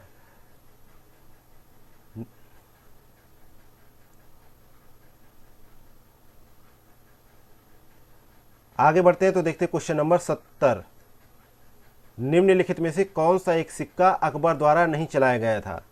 तो 70 में देखा गया है निसार जो सिक्का था वो जहांगीर द्वारा चलाया गया था, और ये तांबे का सिक्का था जो रुपए की चौथाई मूल्य के बराबर हुआ करता था। इसके अलावा जो है मुहर और संसब तथा इलाही, इन तीनों सिक्कों को जो है अकबर द्वारा सोने के सिक्के के रूप में चलाया गया था। तो यहाँ पे डी ऑप्शन सही जवाब होगा। नेक्स्ट है क्वेश्चन नंबर 71, इतलाक प्रथा के संदर्भ में निम्नलिखित कथनों में से कौन सा कथन सही है। तो इतलाक प्रथा के संदर्भ में जो है पहला कथन दे रखा है कि इसका प्रारंभ फिरोज शाह तुगलक के शासनकाल में किया गया था या उनके द्वारा किया गया।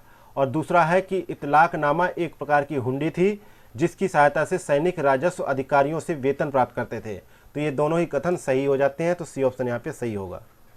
नेक्स्ट है क्वेश्चन नंबर 72 नंबर क्वेश्चन कह रहा है कि सहकारी बैंकों में से किस एक को ही रिजर्व बैंक ने पुनर्वित्त प्राप्त करने की सुविधा प्रदान की है, या फिर मतलब कि बैंक ने प्राप्त कर रखी है, ये आपको ऐसा बताना है। तो भारत के जो सहकारी बैंकों का गठन है वो 3 स्तरों में बाकायदा हो रखा है।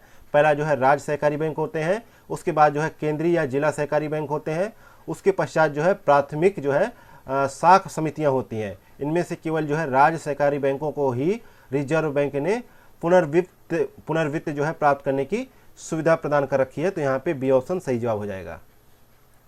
अगला क्वेश्चन नंबर 73। क्वेश्चन नंबर 73 है कि निम्नलिखित में से किस समिति की सिफारिश के आधार पर बीमा क्षेत्र का निजीकरण किया गया है। तो यहाँ पे देखा जाए मल्होत्रा समिति की सिफारिशों के आधार पर जो है बीमा क्षेत्र का निजीकरण किया गया है और इस समिति का गठन जो है अप्रैल 1992 में केंद्र सरकार द्वारा किया गया था। तो यहाँ पे सी ऑप्शन सही जवाब होगा। नेक्स्ट है क्वेश्चन नंबर 74। नीचे 2 कथन दिए गए हैं जिनमें से एक को अभिकथन दूसरे को कारण कहा जाता है। तो अभिकथन में दे रखा है कि विकासशील अर्थव्यवस्था के लिए थोड़ी मात्रा में मुद्रास्फीति एक जो है टॉनिक का कार्य करती है और इसका कारण है कि थोड़ी थोड़ी मूल्य वृद्धि से उत्पादकों को अधिक उत्पादन करने की प्रेरणा मिलती है। तो अब यहाँ देख के बताना है कि कौन सा सही जवाब होगा। तो यहाँ पे जो है ए ऑप्शन सही हो जाएगा। ए आर दोनों सही है, आर एक ही सही व्याख्या कर रहा है, क्योंकि कहा जाता है कि मुद्रास्फीति वह स्थिति है जिसमें वस्तुओं के मूल्य बढ़ते हैं तथा मुद्रा का मूल्य गिर जाता है और विकासशील अर्थव्यवस्था के लिए थोड़ी मात्रा में मुद्रास्फीति एक जो है टॉनिक का कार्य करती है, क्योंकि थोड़ी थोड़ी मूल्य वृद्धि से उत्पादकों को अधिक लाभ कमाने की चेष्टा में अधिक उत्पादन करने की प्रेरणा मिलती है, जिससे रोजगार का विस्तार होने लगता है। नेक्स्ट है क्वेश्चन नंबर 75। थोक मूल्य सूचकांक के संदर्भ में निम्नलिखित कथनों में से बताना है कौन सा कथन सत्य है। पहला है कि इसका आधार वर्ष 2004-05 है। दूसरा है कि इस सूचकांक पर आधारित मुद्रास्फीति के आंकड़े वाणिज्य एवं उद्योग मंत्रालय द्वारा त्रैमासिक आधार पर जारी किए जाते हैं। तो यहाँ पे जो है इसका सही जवाब क्या होगा, सत्य के लिए पूछा गया है कि तो यहाँ पे दोनों ही कथन जो है असत्य है। तो डी ऑप्शन यहाँ पे सही जवाब हो जाएगा, क्योंकि जो है देखा जाता है कि थोक मूल्य सूचकांक भारत में मुद्रास्फीति मापने हेतु सबसे व्यापक रूप से इस्तेमाल किए जाने वाला सूचकांक है। इसके आधार वर्ष को 2004-05 से वर्ष 2017 में जो है 2011-12 कर दिया गया। पहले इसका होता था लेकिन अब जो है 11-12 हो गया है आधार वर्ष इसका। और थोक मूल्य सूचकांक के आंकड़े जो है वाणिज्य एवं उद्योग मंत्रालय द्वारा जो है त्रैमासिक नहीं, 3 माह बाद नहीं, मासिक आधार पर जारी किए जाते हैं, इसलिए दोनों कथन गलत हो जाते हैं। नेक्स्ट है क्वेश्चन नंबर 76। निम्नलिखित में से किस पंचवर्षीय योजना का मूलभूत उद्देश्य मानव विकास करना था। तो ये जो है 8वीं पंचवर्षीय योजना का जो है ये मुख्य उद्देश्य था और ये योजना जो है 1992 से 1997 तक चली। तो यहाँ पे जो है बी ऑप्शन सही जवाब हो जाएगा। अगला क्वेश्चन नंबर 77 नंबर क्वेश्चन है कि निम्नलिखित युग्मों में से कौन सा सही सुमेलित नहीं है। तो यहाँ पे जो है क्वेकर सिटी जो है का जो मिलान है फिलाडेल्फिया, ये मिलान सही है। दूसरा है न्यू हेब्राडाइड, तो यहाँ पे जो है इसका मिलान है वनवातु, ये भी सही है। और तीसरा है कि जो है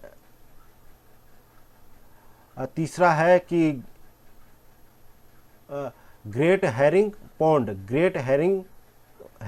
पॉन्ड, इसका मिलान है जो है अटलांटिक महासागर और सामने लिखा है प्रशांत महासागर, इसलिए ये सुमिलित नहीं है, सी ऑप्शन। बाकी जो है ये भी सुमिलित है। नेक्स्ट है क्वेश्चन नंबर 78। निम्नलिखित में से कौन सा पठार जो है इरावदी तथा सालवीन नदियों के मध्य स्थित है। तो यहाँ पे म्यांमार में स्थित जो है सान पठार जो है इरावती तथा सालवीन नदियों के मध्य स्थित है और ये जो है क्षेत्र जो है खनिज संसाधनों से बहुत भरपूर है। तो यहाँ पे जो है बी ऑप्शन सही जवाब है। नेक्स्ट है क्वेश्चन नंबर 79। अफ्रीका महाद्वीप में एटलस पर्वत का विस्तार कहाँ है, कहाँ तक है? तो इसका विस्तार जो है मोरक्को, अल्जीरिया एवं ट्यूनीशिया में है। यह अफ्रीका महाद्वीप का एकमात्र अल्पाइन मोड़दार जो है पर्वत है। तो यहाँ पे ए ऑप्शन सही जवाब होगा। नेक्स्ट देखते हैं क्वेश्चन नंबर 80। नीचे दो कथन दिए गए हैं, एक अभिकथन है, दूसरा कारण है। तो अभिकथन में दे रखा है कि प्रशांत महासागर के तटीय भागों को अग्निवलय कहा जाता है, और जो है कारण दे रखा है कि इस क्षेत्र में सर्वाधिक संख्या में सक्रिय ज्वालामुखी पाए जाते हैं। तो यहाँ पे जो है देखा जाए तो ए आर दोनों सही है, आर ए की सही व्याख्या कर रहा है। नेक्स्ट है क्वेश्चन नंबर 81। निम्नलिखित देशों में से कौन सा एक जो है काकेशस राज्य में शामिल नहीं है? तो यहाँ पे जो है लाटविया जो है ये शामिल नहीं है, क्योंकि जो है जॉर्जिया, आर्मेनिया और जो है अजरबैजान जो है काकेशस राज्य में शामिल है, जबकि लाटविया जो है इसमें शामिल नहीं है। और जो है काकेशस पर्वत श्रृंखला जो है यूरोप एवं एशिया की सीमा पर स्थित है। नेक्स्ट है क्वेश्चन नंबर 82। क्वेश्चन नंबर 82 कह रहा है कि निम्न युग्मों में से कौन सा सही सुमेलित नहीं है? देशों का मिलान उनके उपनामों से करना है। तो बेल्जियम का उपनाम क्या है? जो है कॉकपिट ऑफ यूरोप,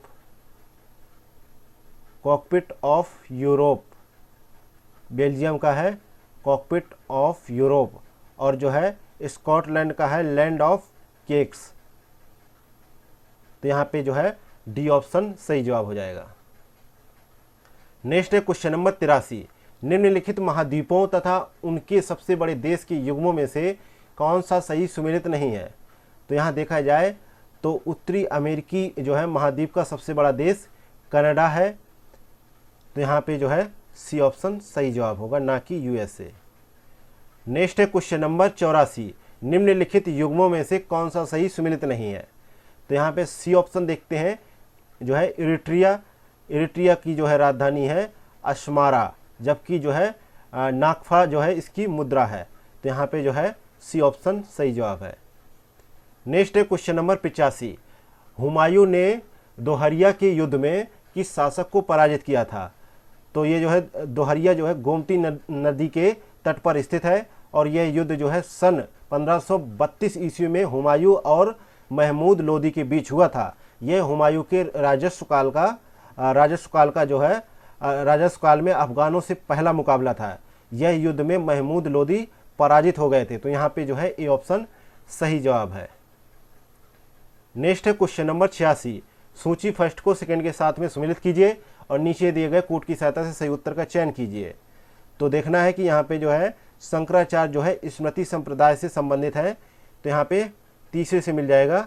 तो तीसरा जो है बी में ही है, तो बी ही इसका आंसर होगा, क्योंकि जो है और कहीं बी तीसरे का ऑप्शन नहीं आया पहले में। और जो है देखा जाए रामानुजाचार्य जो है इनका संप्रदाय था श्री वैष्णव संप्रदाय से जुड़े हुए थे, पहले से जुड़ जाएगा। और निम्बकाचार्य जो है सनक संप्रदाय से चौथे से, और माधवाचार्य जो है ब्रह्म संप्रदाय से। तो इस प्रकार से यहाँ पे बी ऑप्शन यहाँ पे सही जवाब हो जाएगा।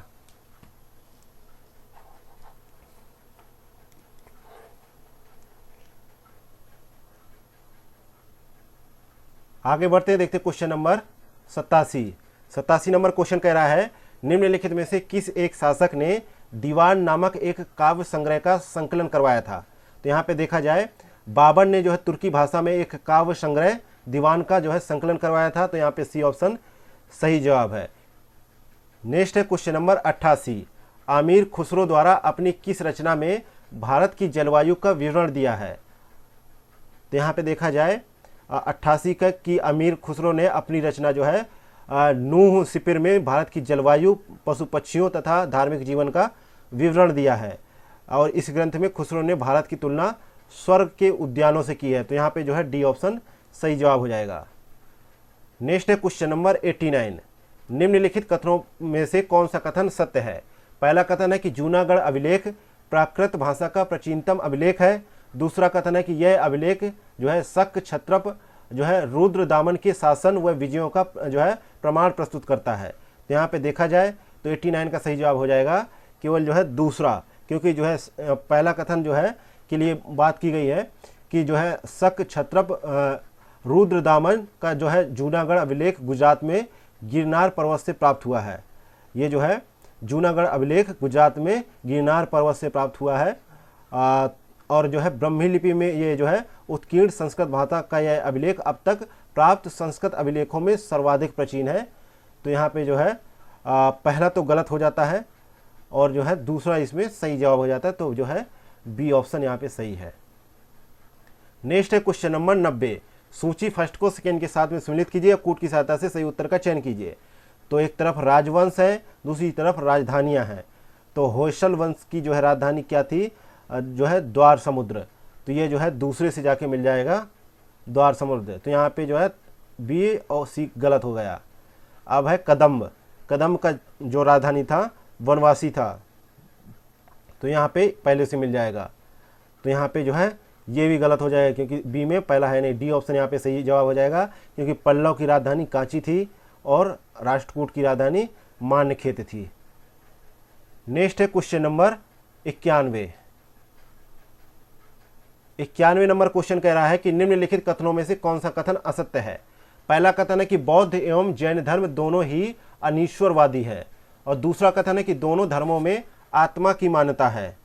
तो यहाँ पे 91 का सही जवाब होगा बी ऑप्शन, केवल दूसरा जो है असत्य है। दूसरा कथन जो दे रखा है दोनों धर्मों में आत्मा की मान्यता है, ये जो है कथन जो है असत्य है। तो इसलिए बी ऑप्शन यहाँ पे सही जवाब हो जाएगा क्योंकि जो है बौद्ध एवं जैन धर्म जो है दोनों में ईश्वर के अस्तित्व को नकारा गया है, अर्थात दोनों ही धर्म जो है अनीश्वरवादी हैं। इसलिए पहला कथन तो सही है।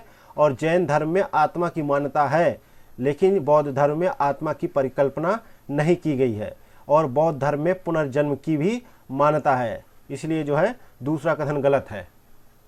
नेक्स्ट है क्वेश्चन नंबर 92। सूची फर्स्ट को सेकंड के साथ में सम्मिलित करना है और कूट की सहायता से सही उत्तर का चयन करना है।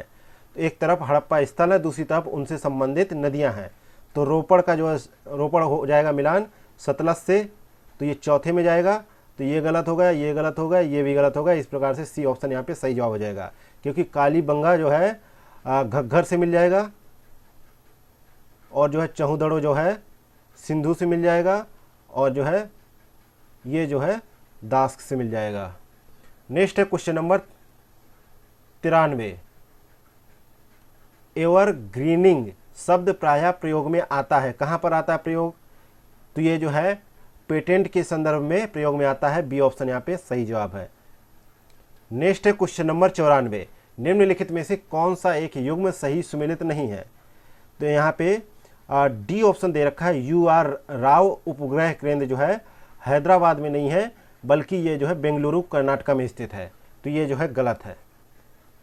नेक्स्ट है क्वेश्चन नंबर 95। निम्नलिखित हार्मोनों में से कौन सा एक गर्भधारण के निर्धारण वाला हार्मोन कहलाता है। तो ये जो है कहलाता है प्रोजेस्टेरॉन।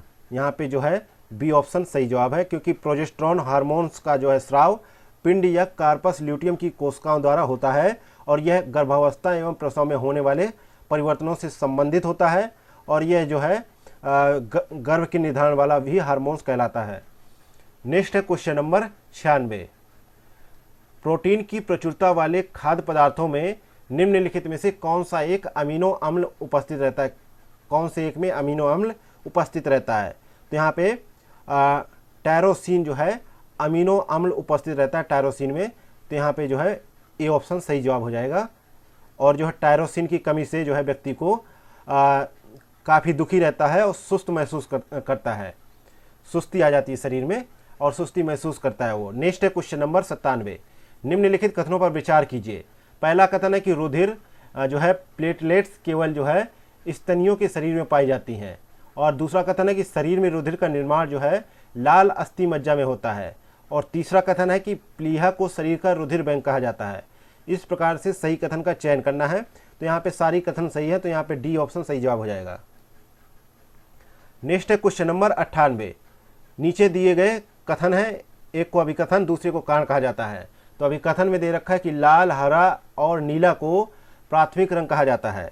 इसका कारण दे रखा है कि ऐसे रंग जिनको मिलाने पर सफ़ेद रंग प्रकाश उत्पन्न किया जा सके वे प्राथमिक रंग कहलाते हैं। तो यहाँ पे जो है पहला कथन सही हो जाता है, ए आर दोनों सही हैं और आर ए की सही व्याख्या कर रहा है। नेक्स्ट है क्वेश्चन नंबर 99। निम्नलिखित कथनों पर विचार करें। पहला कथन है कि रेडियो एक्टिवता का मात्रक जो है क्यूरी है, और दूसरा है लेंस की शक्ति का मात्रक जो है डायोप्टर है। तो यहाँ पे देखा जाए तो जो है दोनों ही कथन सही हो जाते हैं, सी ऑप्शन यहाँ पे सही जवाब हो जाएगा। नेक्स्ट है क्वेश्चन नंबर 100। क्वेश्चन नंबर 100 है कि निम्नलिखित में से कौन सा एक युग्म सही सुमेलित है। एक तरफ यौगिक है, दूसरी तरफ उनके उपयोग है। तो यहाँ पे जो है पोटेशियम ब्रोमाइड का उपयोग जो है फोटोग्राफी में होता है, पोटेशियम नाइट्रेट का उपयोग जो है बारूद में होता है, पोटेशियम सल्फेट का उपयोग जो है उर्वरक में होता है, लेकिन मोनो पोटेशियम जो है टार्ट्रेट का उपयोग जो है किस में होता है, बेकरी उद्योग में होता है, ना कि श्वेत पिगमेंट में होता है। तो ये गलत है, डी ऑप्शन यहाँ पे सही जवाब है। और जो है श्वेत पिगमेंट का उपयोग किस में होता है, जिंक सल्फाइड का उपयोग जो है श्वेत पिगमेंट में होता है, इसलिए यहाँ पे ये गलत है। अगला क्वेश्चन नंबर 101। निम्नलिखित कथनों पर विचार करें। तो पहला है कि हाइड्रोजन बम के जनक जो है एडवर्ड टेलर है, और दूसरा कथन है कि हाइड्रोजन बम जो है नियंत्रित संलयन अभिक्रिया सिद्धांत पर कार्य करता है। तो यहाँ पे देखा जाए तो हाइड्रोजन बम के जनक जो है एडवर्ड टेलर है, ये जो है सही है पहला कथन तो, लेकिन दूसरा यहाँ पे गलत है, क्योंकि जो है यह जो है अनियंत्रित संलयन अभिक्रिया पर आधारित है। ठीक है, नियंत्रित नहीं, अनियंत्रित संलयन अभिक्रिया पर आधारित है, इसलिए यहाँ पे केवल पहला कथन सही होगा। नेक्स्ट है क्वेश्चन नंबर 102।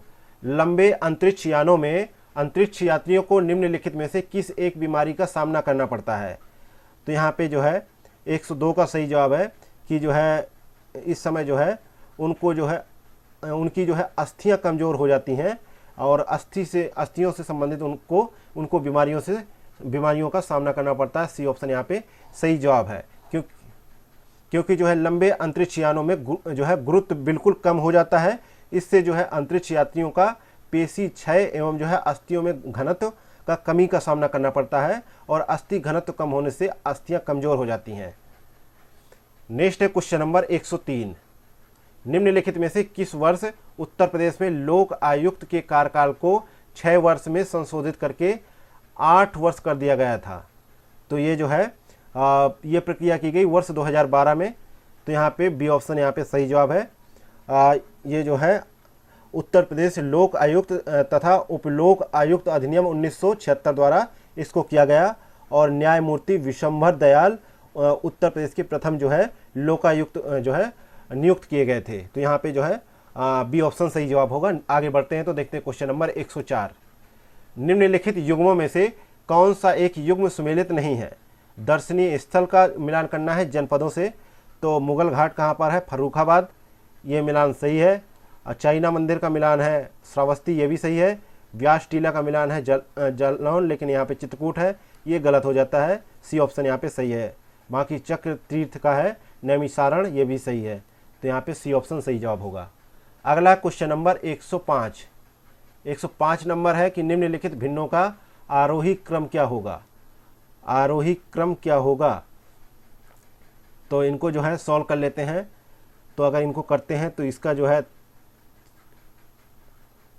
इसमें जैसे 3/8 दे रखा है, तो इसका आएगा 0.375, और जो है इसका आएगा 0.6, इसका आएगा 0.66, इसका आएगा 0.5। तो यहाँ पे सी ऑप्शन सही जवाब है।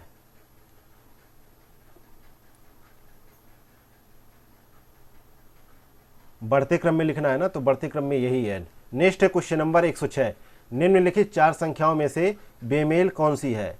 तो यहाँ पे देखा जाए बेमेल कौन सी है, तो इनको आपस में अगर जोड़ेंगे तो यहाँ पे जो डी वाला है ऑप्शन, इनको जोड़ने पे 28 बन जा रहा है, ये बेमेल है। डी ऑप्शन यहाँ पे सही जवाब हो जाएगा। नेक्स्ट है क्वेश्चन नंबर 107। 4 से बड़ी तथा 16 से छोटी अभाज्य संख्याओं के योग का चौथाई किस संख्या का वर्ग होगा।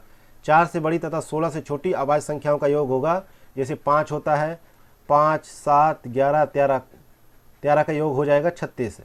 अब 36 का 1/4 कितना होगा, 9 हो जाएगा, और 9 किसका स्क्वायर होगा, 3 का। तो यहाँ पे सही जवाब होगा ए ऑप्शन। नेक्स्ट है क्वेश्चन नंबर 108, 0 से 6 का महत्तम समावर्तक क्या होगा।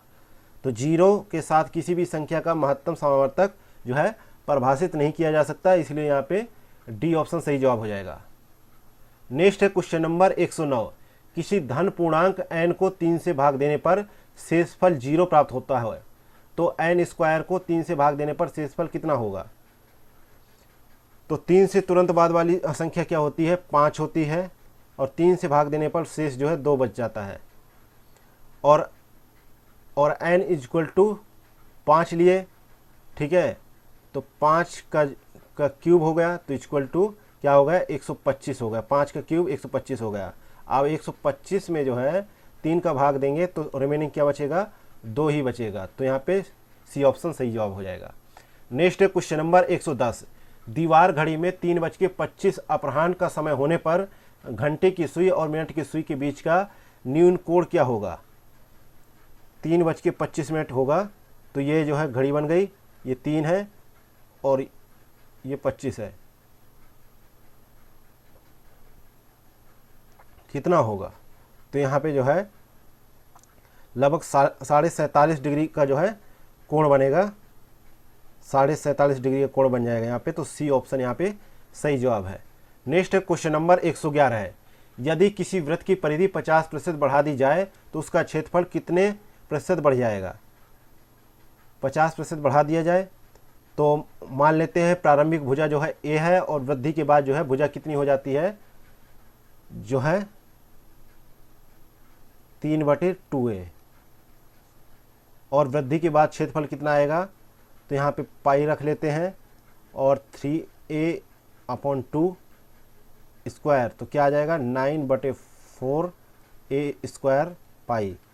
और अब जो है प्रतिशत वृद्धि निकालते हैं, तो यहाँ पे जो है 125% आ जाएगा। सी ऑप्शन सही है। नेक्स्ट है क्वेश्चन नंबर 112 है, यदि पेट्रोल के दाम में 10% की वृद्धि होने के कारण पेट्रोल की बिक्री में 10% की कमी दर्ज की गई, तो पेट्रोल से आय में कितने प्रतिशत की कमी या वृद्धि होगी।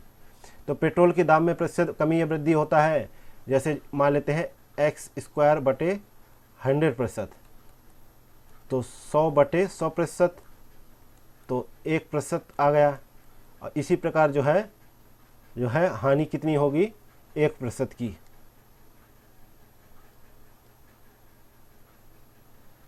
नेक्स्ट है क्वेश्चन नंबर 113 है, यदि इस शब्द को कूट भाषा में ये लिखा जाता है, तो असाइन को ये लिखा जाता है, तो किडनैप को क्या लिखा जाएगा।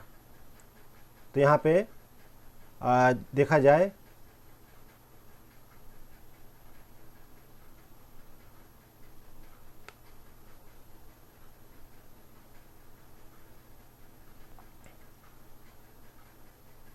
तो यहाँ पे लिखा जाएगा आई के, क्योंकि इसके दो शब्द जो है जस्ट आगे के और जस्ट पीछे के आपस में बदल दिए गए। तो किडनैप है 6 डिजिट का, KIDNPA, तो यहाँ पे सही जवाब हो जाएगा बी ऑप्शन। नेक्स्ट है क्वेश्चन नंबर 114 है, 6 किलोमीटर चलने के बाद मैं दाईं ओर मुड़ा और 2 किमी गया, इसके बाद जो है बाईं ओर मुड़ा और 10 किलोमीटर गया, अंत में मैं दक्षिण की ओर जा रहा था, मैंने किस दिशा से यात्रा प्रारंभ की थी। तो मैंने जो है मैं दाईं ओर मुड़ा, तो दाईं ओर मुड़ा और जो 2 किलोमीटर गया, इसके बाद जो है मैं जो है बाईं ओर मुड़ा, तो बायां ये हो गया, 10 किलोमीटर गया, यहाँ तो 6 किलोमीटर था, अब जो है दक्षिण आ गया, तो प्रारंभिक बिंदु क्या था, उत्तर।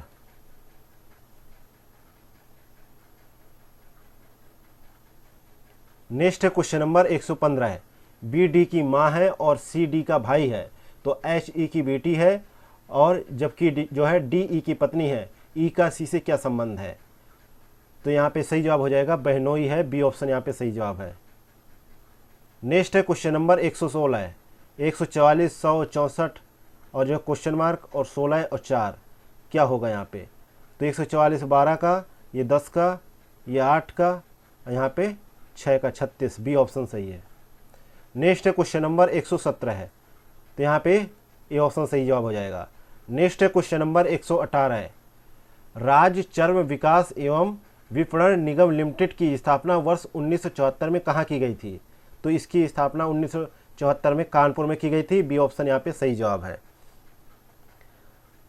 नेक्स्ट है क्वेश्चन नंबर 119, वर्ष 2011 की जनगणना के अनुसार उत्तर प्रदेश का ग्रामीण साक्षरता दर वाला शीर्ष जिला कौन सा है? तो यहाँ पे पहले बात कर लेते हैं। ग्रामीण साक्षरता दर उत्तर प्रदेश की 65.5% है, 65.5%। और जो है ग्रामीण साक्षरता दर में शीर्ष स्थान जो है औरैया का है, जबकि न्यूनतम जो है ग्रामीण साक्षरता दर वाला जिला श्रावस्ती है। नेक्स्ट है क्वेश्चन नंबर 120, उत्तर प्रदेश में स्थित निम्नलिखित में से किस एक टाइगर रिजर्व या राष्ट्रीय पार्क की उत्तरी एवं दक्षिणी सीमा का निर्धारण मोहन एवं सोहेली नदी द्वारा किया जाता है? तो यहाँ पे दुधवा राष्ट्रीय पार्क की उत्तरी एवं दक्षिणी सीमा का निर्धारण जो है मोहन एवं सोहेली नदियाँ करती हैं। यह लखीमपुर जिले में स्थित एकमात्र राष्ट्रीय उद्यान है। तो यहाँ पे ए ऑप्शन सही है। नेक्स्ट है क्वेश्चन नंबर 121, सितंबर 2023 में भारत के किस प्रसिद्ध जो है ऑन्कोलॉजिस्ट को वर्ष 2023 के लिए प्रतिष्ठित 65वें रेमंड मैग्सेसे पुरस्कार से सम्मानित किया गया है? तो यहाँ पे सही जवाब है, डॉक्टर रवि कन्नन को सम्मानित किया गया है। यहाँ पे ए ऑप्शन सही जवाब है। नेक्स्ट है क्वेश्चन नंबर 122, सितंबर 2023 में किस देश को पराजित करके भारत ने सैफ अंडर 16 चैंपियनशिप 2023 का खिताब जीता है? तो यहाँ पे सही जवाब है बांग्लादेश को हराकर। और इस जो है प्रतियोगिता का मेजबान देश भूटान था और भारत ने 5वीं बार इस टूर्नामेंट पर कब्जा किया है। नेक्स्ट है क्वेश्चन नंबर 123, सितंबर 2023 में संपन्न हुए US open 2023 grand slam tournament में पुरुष एकल का खिताब नोवाक जोकोविच ने किसको पराजित करके जीता है? तो यहाँ पे देखा जाए तो सही जवाब है ए ऑप्शन, जो है डेनियल मेदवेदेव को पराजित करके नोवाक जोकोविच ने ये जो है ग्रैंड स्लैम टूर्नामेंट का पुरुष एकल खिताब जीता है। तो यहाँ पे सही जवाब होगा ए ऑप्शन। इस प्रतियोगिता का आयोजन जो है न्यूयॉर्क सिटी यूएस में हुआ था। नेक्स्ट है क्वेश्चन नंबर 124, सितंबर 2023 में 43वें आसियान शिखर सम्मेलन 2023 का आयोजन कहाँ संपन्न हुआ? तो इसका आयोजन जो है जकार्ता इंडोनेशिया में संपन्न हुआ और आसियान की स्थापना 1967 में की गई थी और इसका मुख्यालय जकार्ता इंडोनेशिया में ही है।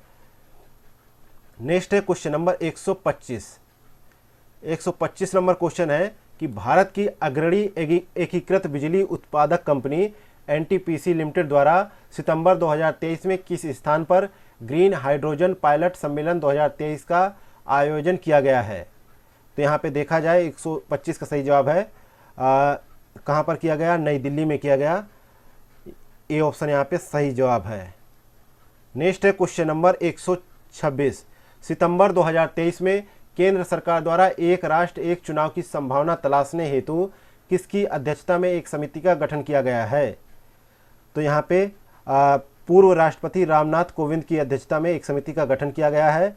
और जो है ध्यान रहे कि देश में वर्ष 1967 तक जो है लोकसभा एवं राज्य विधानसभाओं के चुनाव एक साथ हुआ भी करते थे। तो यहाँ पे डी ऑप्शन सही जवाब है। नेक्स्ट है क्वेश्चन नंबर 127, सितंबर 2023 में प्रसिद्ध कृषि वैज्ञानिक एवं भारत में हरित क्रांति के जनक डॉक्टर एम.एस. स्वामीनाथन का निधन हो गया। उनके संबंध में निम्नलिखित कथनों पर विचार करें।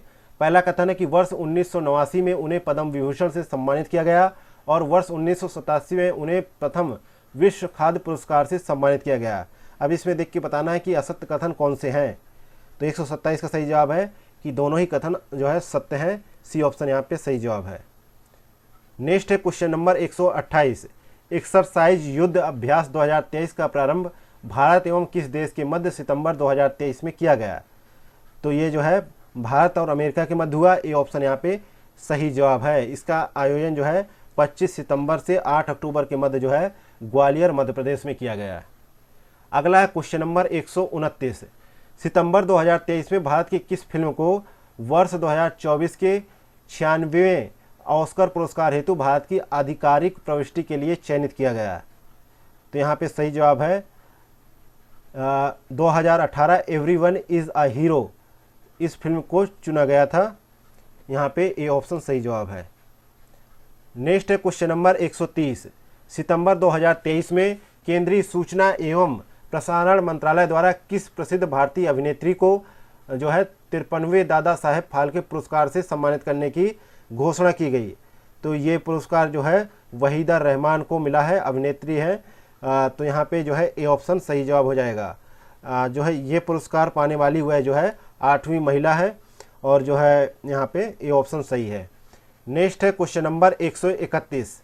सितंबर 2023 में निम्नलिखित में से किसके द्वारा भारत का पहला यूपीआई एटीएम लॉन्च किया गया है? तो यहाँ पे देखा जाए तो सही जवाब है D option, Hitachi payment services द्वारा जो है भारत का पहला यूपीआई एटीएम लॉन्च किया गया है। और जो है ये जो है national payment corporation of India यानी एनपीसीआई के सहयोग से किया गया है। डी ऑप्शन यहाँ पे सही जवाब होगा। अगला है क्वेश्चन नंबर 132। विश्व बौद्धिक संपदा संगठन द्वारा जो है सितंबर 2023 में जारी ग्लोबल इनोवेशन इंडेक्स में भारत का क्या स्थान है? तो इसमें भारत का 40वां स्थान है। भारत ने 132 देशों की सूची में यह स्थान प्राप्त किया है और सूची में स्विट्जरलैंड प्रथम स्थान पर है। तो यहाँ पे सही जवाब होगा बी ऑप्शन। अगला है क्वेश्चन नंबर 133। पर्यटन मंत्रालय द्वारा सितंबर 2023 में भारत के जो है कोकथोंग गांव को सर्वप्रथम पर्यटन गांव 2023 पुरस्कार से सम्मानित किया गया। यह गांव भारत के किस राज्य में स्थित है? तो यह गांव जो है भारत के जो है नागालैंड राज्य में स्थित है और जो है इसको जो है ये पुरस्कार मिला है। तो डी ऑप्शन यहाँ पे सही जवाब है। नेक्स्ट है क्वेश्चन नंबर 134। सितंबर 2023 में किस तिथि को विश्व ओजोन दिवस मनाया गया?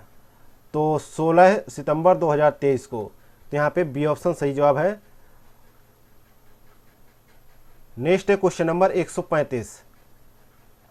सितंबर 2023 में भारत के किस राज्य ने अपने यहाँ स्थित उमियाम झील को साफ करने हेतु आर्टिफिशियल इंटेलिजेंस सक्षम रोबोटिक तकनीक को अपनाया है? तो इस पद्धति का पालन जो है मेघालय राज्य ने किया है। ए ऑप्शन यहाँ पे सही जवाब है। यह जो है झील शिलांग के जल कीड़ाओं और नौकायन का एक प्रमुख केंद्र है। जो जिस झील को इन्होंने जो है उमियाम झील जिसको जो है साफ करने के लिए ये आर्टिफिशियल इंटेलिजेंस सक्षम रोबोटिक तकनीक का प्रयोग किया है। ये झील जो है जल कीड़ाओं और नौकायन के लिए एक बहुत ही प्रसिद्ध केंद्र है। नेक्स्ट है क्वेश्चन नंबर 136। सितंबर 2023 में रक्षा मंत्री राजनाथ सिंह द्वारा निम्नलिखित में से किस स्थान पर भारत ड्रोन शक्ति 2023 प्रदर्शनी का उद्घाटन किया गया? तो यहाँ पे जो है 136 का सही जवाब है बी ऑप्शन, हिंडन एयरबेस में। ये कहाँ पर है? गाजियाबाद में। नेक्स्ट है क्वेश्चन नंबर 137। सितंबर 2023 में वीरांगना दुर्गावती बाघ अभयारण्य भारत का 54वां बाघ अभयारण्य बना है। यह किस राज्य में स्थित है?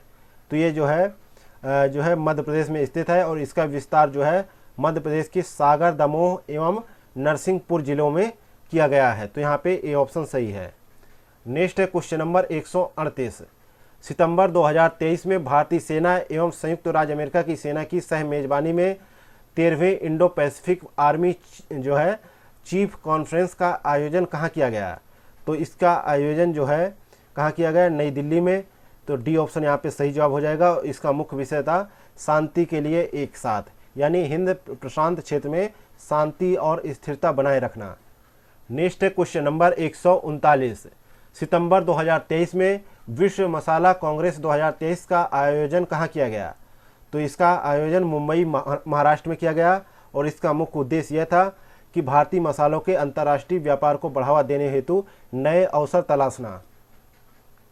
नेक्स्ट है क्वेश्चन नंबर 140 और ध्येय आईएएस संस्थान के टेस्ट पेपर नंबर 17 का जो है अंतिम क्वेश्चन।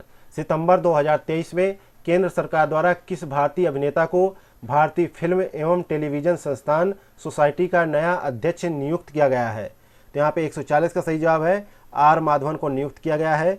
ए ऑप्शन सही जवाब है। उन्होंने जो है शेखर कपूर का स्थान लिया है।